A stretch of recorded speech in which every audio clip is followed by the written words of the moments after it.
Вы на канале Сказки-рассказки. Здравствуйте, дорогие ребята! Послушайте продолжение сказки, которая называется «Аленький цветочек».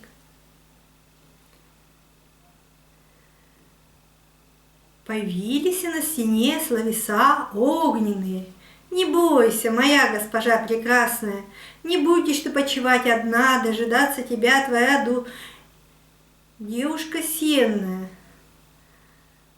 Верная, любимая, и много в палатах душ человеческих, а только ты их не видишь и не слышишь, и все они вместе со мною берегут тебя и день и ночь.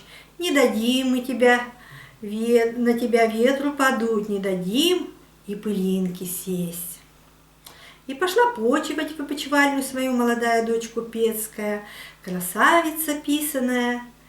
И видит, стоит у кровати ее девушка сенная, верная, любимая, стоит она чуть-чуть от страха живая, обрадовалась она госпоже своей, и целует ее руки белые, обнимает ее ноги резвые.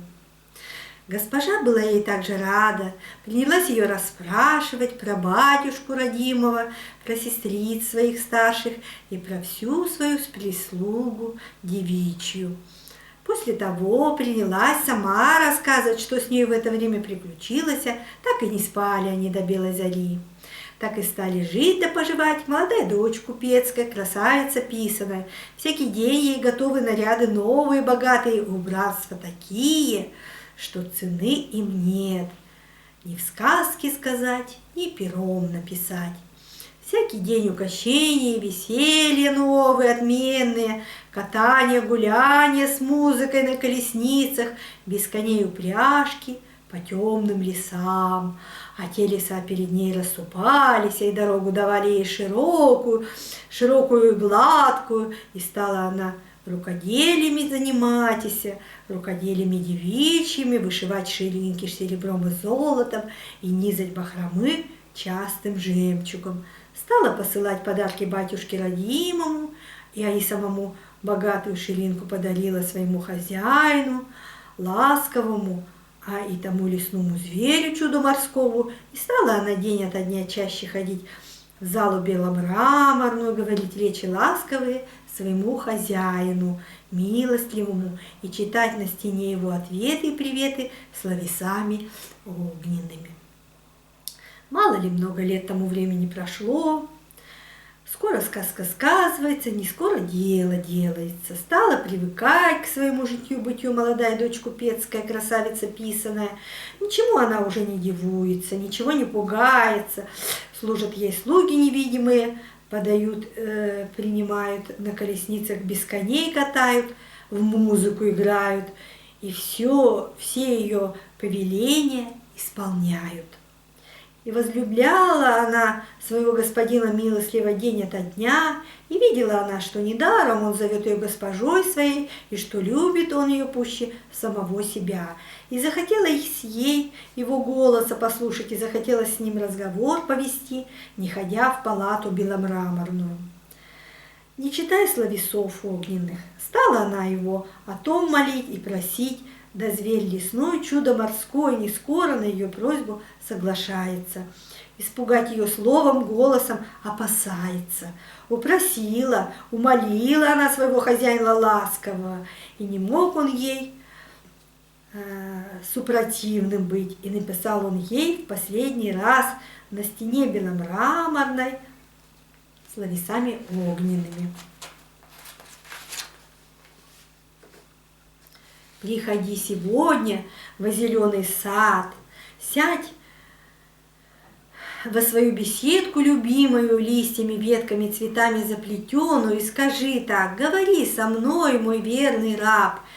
И мало спустя времечко побежала молодая дочь купецкая, красавица писаная, во сады зеленые, входила в беседку в свою любимую, листьями, ветками, цветами заплетенную, и садилась на скамью парчевую, и говорит она, задыхаючись, бьется сердечко у нее, как у пташки пойманной, говорит такие слова: не бойся ты, господин мой добрый, ласковый, испугать меня своим голосом после всех твоих милостей, не убоюсь я и рева звериного, говори со мной, не опасаючись.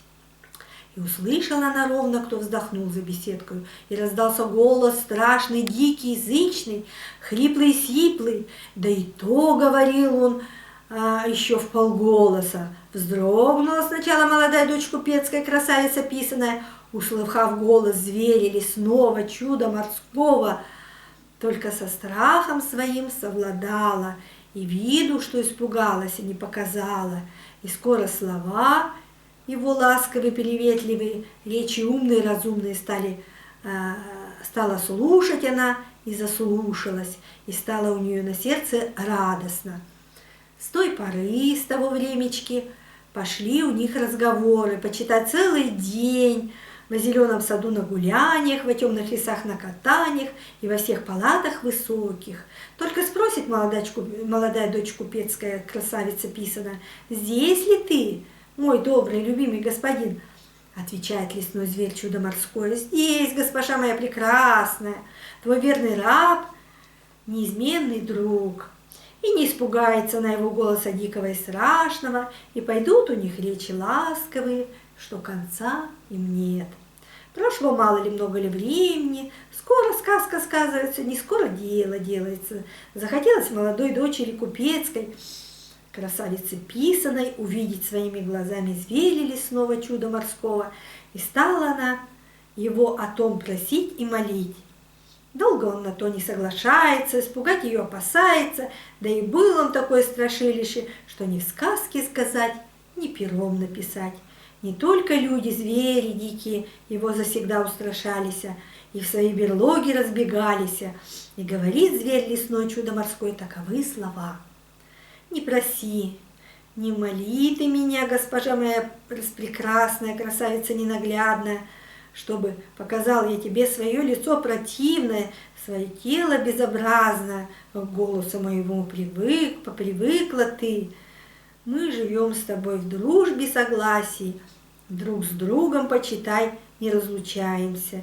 И любишь ты меня за мою любовь к тебе несказанную, а увидя меня страшного и противного, возненавидишь ты меня, несчастного, прогонишь ты меня с глаз долой, а в разлуке с тобой я умру с тоски». Вот и все. Продолжение сказки вы услышите завтра. Подписывайтесь на канал и ставьте лайки.